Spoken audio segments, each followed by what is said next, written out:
ഹോയ് അലമാൽ, welcome to Grace Villa Holland. ഇതിപ്പോൾ നമ്മുടെ പാർട്ട് 3 നമ്മുടെ പ്രിപ്പറേഷൻ ഓഫ് ബെഡിൻ്റെ ഈ ഓടി നടന്ന് പറിച്ചെടുക്കുന്ന ചെടികളെല്ലാം നമ്മൾ കഴിഞ്ഞ വീഡിയോസിൽ പറഞ്ഞ പോലെ പ്ലാൻ ചെയ്ത പോലെ നമ്മൾ കാര്യങ്ങൾ ചെയ്യുകയാണ്. സോ നമ്മൾ അതിൻ്റെ ബെഡ് എല്ലാം നമ്മളിപ്പോൾ റെഡിയാക്കി എല്ലാം ക്ലിയർ ചെയ്തു. എന്നിട്ട് അതിനെ എയർ ചെയ്യുകയാണ് ഇപ്പോൾ ചെയ്തുകൊണ്ടിരിക്കുന്നത്. ഇത് ചെയ്ത് കഴിഞ്ഞിട്ട് വേണം നമുക്ക് പോയി മാനുവർ എടുത്തുകൊണ്ട് വന്ന് ഇവിടെ തട്ടാൻ. എന്തായാലും ആദ്യമേ വിചാരിച്ച പോലെ കാര്യങ്ങൾ നടന്നില്ലെങ്കിലും പിന്നെ ഗ്രാജുവലി ഐ സ്റ്റാർട്ടഡ് അണ്ടർസ്റ്റാൻഡിങ് എങ്ങനെ ചെയ്യണമെന്ന്. അപ്പോൾ ഓരോ ടൂൾ എടുത്തുകൊണ്ട് വന്ന് അതിനെ പരിചയപ്പെട്ട് തന്നെത്താനെ ഓരോ ഡിസ്കവറി നടത്തി ചെയ്തുകൊണ്ടിരിക്കുന്നത്. ഈ സോയിലിൽ നമ്മൾ വിൻ്ററിന് മുന്നേ കൗഡങ്ങൊക്കെ ഇട്ടിരുന്നത് കൊണ്ട് നമുക്ക് ഒരുപാട് ലോഡ് വേണ്ടി വരും എന്ന് തോന്നുന്നില്ല. ബട്ട് സ്റ്റിൽ നമ്മുടെ ഒരു അസംഷൻ വെച്ചിട്ട് 2 ബാരൽ വേണമെന്നായിരുന്നു ഒരു ഐഡിയ.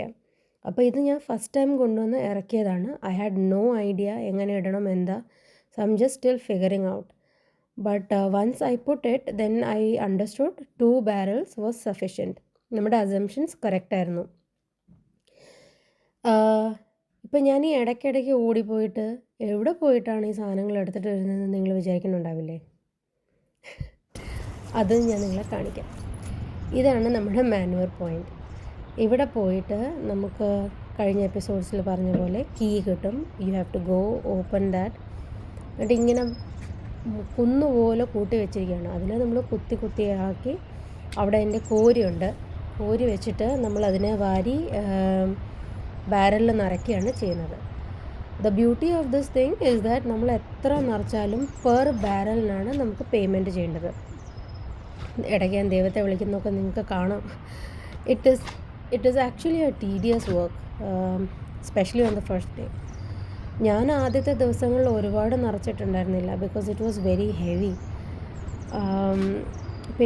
പിന്നെ ഗ്രാജുവലി അതിൻ്റെ ഒരു ഹാങ് കിട്ടിയപ്പോൾ കൂടുതൽ നല്ലതായിട്ട് നിറയ്ക്കാനായിട്ട് തുടങ്ങി. ഇതിന് സ്പെഷ്യൽ ക്യാമറകളോ അല്ലെങ്കിൽ ആരെങ്കിലും സെക്യൂരിറ്റി വെക്കുകയോ ഒന്നും ചെയ്തിട്ടില്ല. നമ്മൾ എത്ര ബാരൽ എടുക്കുന്നോ അതിനനുസരിച്ച് നമ്മളവിടെ പേയ്മെൻറ്റ് ചെയ്യുകയാണ് ചെയ്യുന്നത്. ഇതെല്ലാം ഒരു വിശ്വാസത്തിൻ്റെ പുറത്തുള്ള ഒരു കാര്യങ്ങളാണ്. നമ്മുടെ ആ സ്ട്രോബെറിയുടെ മുന്നേ വരെയുള്ള സെഗ്മെൻറ്റ്സ് ചെയ്യണം എന്നായിരുന്നു എൻ്റെ പ്ലാൻ. അത് നമുക്ക് വർക്ക് ചെയ്യാനായിട്ട് പറ്റി. അത് ഇപ്പോൾ ഈ വന്നിരിക്കുന്ന അപ്പൂപ്പൻ ഒരു ചൈനീസ് അപ്പൂപ്പനാണ്. പുള്ളിയാണ് നമുക്ക് ചയോട്ടയുടെ സീഡും കുറച്ച് കുക്കുംബറിൻ്റെ സീഡും കുറച്ച് പാവയ്ക്കയുടെ സീഡ്സും ഒക്കെ തന്നത്. അതൊക്കെ ഞാൻ വെക്കുമ്പോൾ നിങ്ങൾ സ്പെഷ്യലി കാണിക്കാം കേട്ടോ. പറയാം ഏതാണ് അവിടെ നിന്ന് കിട്ടിയത് എന്നൊക്കെ. നമ്മൾ കഴിഞ്ഞ വീഡിയോസിൽ പറഞ്ഞ പോലെ എൻ്റെ ഒരു ഐഡിയ 10 barrels കൊണ്ടുവരാനായിരുന്നു. പക്ഷേ നമ്മൾ 11 barrels കൊണ്ടുവന്ന് നമ്മുടെ പണികളെല്ലാം ഓക്കെ ചെയ്തിരിക്കുകയാണ് ഗൈസ്. നിങ്ങൾ കാണുന്ന പോലെ ഭയങ്കര ഫാസ്റ്റ് വർക്കായിരുന്നില്ല, സ്ലോ വർക്കായിരുന്നു. പിന്നെ ബോഡിയുടെ കാര്യം പറയണ്ടല്ലോ. ഇത് ചെയ്ത് കഴിഞ്ഞപ്പോൾ ഒരു ഡെഡ് ബോഡി അവസ്ഥയായിരുന്നു. ബട്ട് നമ്മൾ അതിൻ്റെ പ്രിക്കോഷൻസ് എല്ലാം ചെയ്ത് നല്ല ചൂടുവെള്ളത്തിലൊക്കെ കുളിച്ചു. നെക്സ്റ്റ് ഡേ വീണ്ടും ചെയ്തപ്പോഴത്തേക്ക് body got use to it. But ഇതെല്ലാം ചെയ്ത് കഴിയുമ്പോൾ കാണുമ്പോൾ ഉള്ളൊരു സാറ്റിസ്ഫാക്ഷൻ ഉണ്ടല്ലോ, ഞാൻ ഭയങ്കര ഹാപ്പി ആയിരുന്നു. ഇപ്പോൾ ഇന്ന് ഇത്രയും ചെയ്യാൻ പറ്റും എന്ന് ഞാൻ വിചാരിച്ചിട്ടേ ഉണ്ടായിരുന്നില്ല. എന്തായാലും ദൈവത്തിൻ്റെ അനുഗ്രഹം കൊണ്ട് അതെല്ലാം സക്സസ്സായി. ഇനിയിപ്പോൾ ഞാൻ എൻ്റെ ചെറിയ ഒരു ബ്രേക്ക് എടുത്ത് കാപ്പിയൊക്കെ കുടിച്ച് നല്ല റിലാക്സായിട്ട് ചെയ്ത പണികൾ നോക്കിയിട്ട് ഇങ്ങനെ ഇരിക്കുകയാണ്.